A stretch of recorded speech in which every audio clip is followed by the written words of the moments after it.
Hi, welcome to my channel simply Sri. நிறைய இடங்கள்ல மழை கொட்டுன்னு கொட்டின்னு இருக்கு. நல்ல ஒரு ரெய்னி டேஸில் சூடாக நல்ல ஒரு ஃப்ரைடு ஸ்நாக்ஸ் சாப்பிட்ணுன்னு யாருக்கு தான் ஆசை இருக்காது. இன்னைக்கு மிக்சட் வெஜ் பக்கோடா எப்படி பண்ணலான்னு பார்க்கலாம் வாங்க.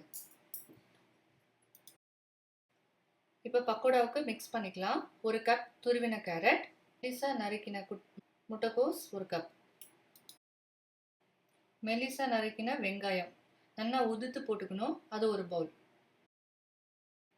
2 இன்ச்சு சைஸ் இஞ்சி துண்டை துருவி போட்டுக்கலாம், ஒரு 5-6 பல் பூண்டை நசுக்கி போட்டுக்கலாம், பொடியாக நறுக்கின கொத்தமல்லி, 2 பச்சை மிளகாயும் கொஞ்சம் கருவேப்பிலையும் இடித்து போடுறேன்,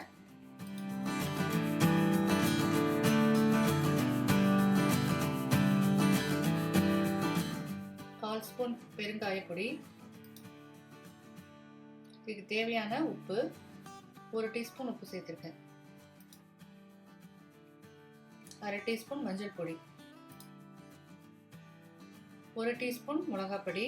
நம்ம ஏற்கனவே பச்சை மிளகாய் சேர்த்துருக்கோம், ஸோ அதுக்கு தகுந்த மாதிரி காரத்துக்கு தகுந்த மாதிரி மிளகாப்பொடி சேர்த்துக்கலாம்.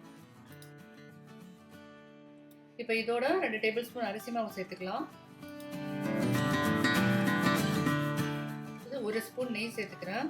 பக்கோடா முறுமுறுன்னு வரும், அதுக்காக கொஞ்சமாக தண்ணி தெளிச்சுட்டு இந்த கடலை மாவு கொஞ்சம் கொஞ்சமாக போட்டு மிக்ஸ் பண்ணிக்கணும். நம்மளுக்கு தேவையான அளவோடு அப்படியே நிறுத்திக்கணும்.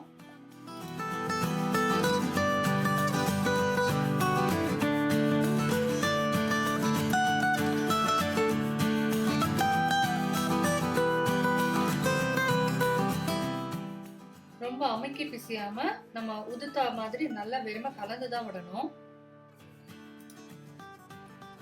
இப்படி மாவு எல்லா சைட்லயும் போட்டார மாதிரி சேர்ந்த மாதிரி வரணும். அந்த அளவுக்கு உதுத்து தான் பிசையணும், அமுக்கி பிசையக்கூடாது.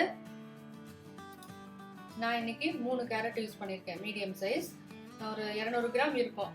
அந்த அளவுக்கு கேபேஜ் போட்டிருக்கேன், 2 மீடியம் சைஸ் பெரிய வெங்காயம் போட்டிருக்கேன், 1/2 டம்ளருக்கும் கம்மியா, 1/4 டம்ளருக்கு கொஞ்சம் மேல, அவ்வளோதான் தண்ணி விட்டுருக்கேன். இன்னும் கொஞ்சம் ஒரு டேபிள் ஸ்பூன் கடலை மாவு போட்டு பிசைஞ்சிருக்கேன். இது பிசைஞ்ச உடனே போட்டு எடுத்துடணும். ரொம்ப நேரம் ஆக ஆக காயெல்லாம் தண்ணி விட்டுட்டு நம்மளுக்கு எண்ணெய் குடிக்க ஆரம்பிச்சிடும். இப்படி பக்கோடா போட்ட உடனே மேலே எழும்பி வரணும். அந்த மாதிரி அப்படி இருந்தால் தான் எண்ணெய் கரெக்டாக சூடாக இருக்குன்னு அர்த்தம். அதுக்கு மிதக்கிறதுக்கு நல்லா இடம் விட்டுட்டு நம்ம வச்சிருக்கிற எண்ணெய்க்கு தகுந்த மாதிரி போட்டு எடுத்துடணும். கொஞ்ச நேரம் கழிச்சு மேலே அது பபிள்ஸ்லாம் குறைஞ்ச உடனே நம்ம திருப்பி போட்டுக்கலாம். அந்த சைடும் பபிள்ஸ் குறைஞ்ச உடனே நம்ம எடுத்துக்கலாம். எண்ணெய் சூடு ஒரே மாதிரி இருக்கிற மாதிரி பார்த்துக்கணும். எண்ணெய் சூடு கம்மியாயிடுச்சுன்னா நம்மளுக்கு பக்கோடா சாஃப்ட் ஆயிடும், கிறிஸ்பியா இருக்காது.